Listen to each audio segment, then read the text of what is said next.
आदरणीय रामलखन आर्य, संपूर्ण ब्रह्मांड के सम्राट, विराट विष्णु माधव का पुत्र, तीनों चौदहपति। आज हम पूरे भारत का भ्रमण कर गोरखधाम मठ के अंदर आए हैं, जहाँ के पीठाधीश्वर श्री आदित्यनाथ योगी जी महाराज जी हैं, जिनके श्री चरणों में दंडवत प्रणाम। और केदारनाथ से लेकर के मध्य प्रदेश के महाकाल तक का, मथुरा के श्री द्वारकाधीश, अयोध्या के श्री रामचंद्र जी महाराज का माँ गंगा में स्नान करने के बाद तीर्थधाम हर की पौड़ी पर, ऋषिकेश में त्रिवेणी घाट पर ऐसे भ्रमण करते हुए जो हमने देखा कि भारत वाकई में आध्यात्मिक तरीके से विकसित हो रहा है। और इनका श्रेय श्री आदित्यनाथ योगी जी महाराज जी के श्री चरणों में जाता है, भगवान शिव स्वरूप, जिन्होंने भाषण कम और कर्म अत्यधिक किया है। भगवान शिव को समर्पित कर हाल ही में हुए महाकुंभ को पूरे विश्व में वर्चस्व दिया, श्री राम राज्य को स्थापित किया, और अब श्री कृष्ण राज्य को स्थापित करने का समय आ रहा है। नटखट त्रिलोकी के सम्राट श्री कृष्ण महाराज के जल्द ही महादर्शन होंगे। ये सभी श्रेय श्री आदित्यनाथ योगी जी बाबा के श्री चरणों में, कि उन्होंने आध्यात्मिकता और भौतिकता से उत्तर प्रदेश को विकसित किया है। वो भाषण कम काम ज़्यादा करते हैं, अन्य राजा भाषण ज़्यादा काम कम करते हैं, और इनमें अन्य राज्यों में हम देखते हैं। उसी के साथ हाल ही में हुए सिंदूर ऑपरेशन में भारत के प्रधानमंत्री जी का भी आभार, जिन्होंने हमारी माँ बहन बेटियों की सिंदूर की महारक्षा कर आतताई बर्बरता करने वाले राक्षसों का मोक्ष दिया और उनको उसी लोक में भेजा जिसके योग्य हैं। उसी के साथ में आदित्यनाथ योगी जी महाराज जी हर वर्ष सरकारी भर्तियां करते हैं, जिसमें 60-70 हज़ार भर्तियाँ होती हैं।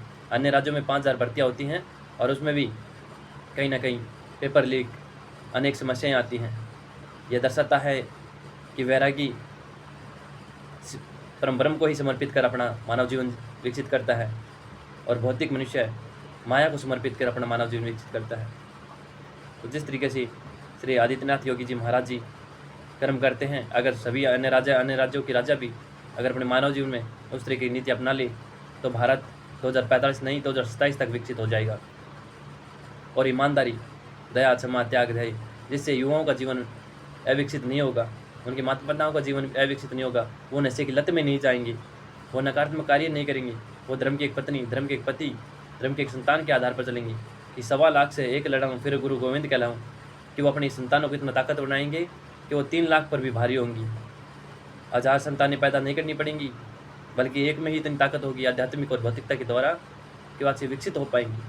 और यह श्रेय सिर्फ हमारी भारतीय संस्कृति को, मातृशक्ति को, बहन शक्ति को, और सात्विक भोजन, दूध, दही, लस्सी, माखन, सात्विक चरित्र, सात्विक शिक्षा, एक ही शिक्षा प्रणाली को अपना करके हम इन महान कार्यों को कर सकते हैं। 2027 तक उन्हें खेती के रूप में रोजगार प्रदान करें। मैं आदित्यनाथ योगी महाराज जी से प्रार्थना करूंगा कि वो इन नीतियों को वापस लागू करें। भारत सरकार से भी प्रार्थना करूंगा, अन्य राज्यों से भी प्रार्थना करूंगा कि वो मनुष्यों को, युवाओं को रोजगार के रूप में, खेती के रूप में रोजगार देने कर, इनके लिए शुद्ध सोने के सिक्के के रूप में रुपए को लागू करें, जिससे पूरे विश्व में भारत का वर्चस्व हो 2045 तक। उसी के साथ में हमारा भारत कठोर तरीके से, आध्यात्मिक तरीके से विकसित हो। युवाओं को भी मैं कहना चाहूँगा कि मेरे प्रिय भाई बहनों, परमात्मा की भक्ति करिए। भक्ति से शक्ति आएगी, शक्ति से ज्ञान आएगा, ज्ञान से हम कर्म करेंगे, कर्म से हम पूजे जाएंगे। यही सत्य सनातन धर्म की आधारता है। जो हमारा सत्य सनातन धर्म 328 वर्ष 9 महीने 90 दिन पुराना है, जिनके संस्थापक भगवान शिव, माँ दुर्गा, भगवान विष्णु, भगवान ब्रह्मा, माँ सरस्वती, श्री गणेश महाराज, श्री कार्तिकेय, श्री ध्रुव, श्री इंद्र, श्री यम, गुरु सूर्य, गुरु बृहस्पति, गुरु शुक्र, गुरु शनि, गुरु हनुमान, गुरु चंद्रमा, गुरु पृथ्वी, गुरु राहु, गुरु केतु आदि हैं। और इस पृथ्वी जिस पर हम 5वें ग्रह पर रहते हैं, सभी ये 327 वर्ष 9 महीने 90 दिन पुराने। इनके संस्थापक भगवान शंकर, भगवान मनु, भगवान राम, भगवान कृष्ण, भगवान बुद्ध, महावीर, गुरु नानक बाबा, कबीर, तुलसीदास, विवेकानंद, दयानंद, ब्रह्मानंद जैसे ब्रह्म इस प्रकृति पर आए हैं, और आज वर्तमान में संत महात्माओं के रूप में, राजा महाराजाओं के रूप में भी हैं। सुरक्षाकर्मी, वेदपाठी ब्राह्मण, ज्ञानी जन, संगीतकार, फिल्म अभिनेता, पत्रकार, जमींदारगण, इन सभी के रूप में है। और हम माया के लोभ में होकर के कर्म ना करें, निस्वार्थ कर्म करेंगे तो निश्चित बात है हमारी भी पूजा होगी और हमारी सत्य सनातन धर्म संस्कृति की भी पूजा होगी। और एक दिन हम इस शरीर को छोड़ के जाएंगे तो हमें यह परम चेतना में, परम शून्यता में पता होगा कि हम किस लोक में गए हैं, क्योंकि यही हमारी पुरातन संस्कृति का आधार रहा है। तो इसी के साथ हम शिक्षा प्रणाली पर भी कठोर ध्यान, जिसमें रामायण, गीता और अन्य दिव्य महाग्रंथों का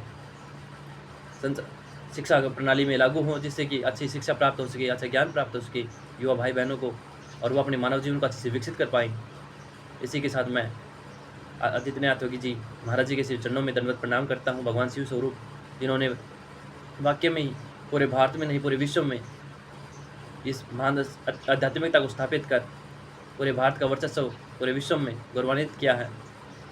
जय गुरु, जय प्रकृति, जय ब्रह्मांड, तीन लोक में के नाम, जय श्री राम, जय श्री श्याम। हर हर महादेव, हर हर महादेव। जय माँ भवानी दुर्गा की।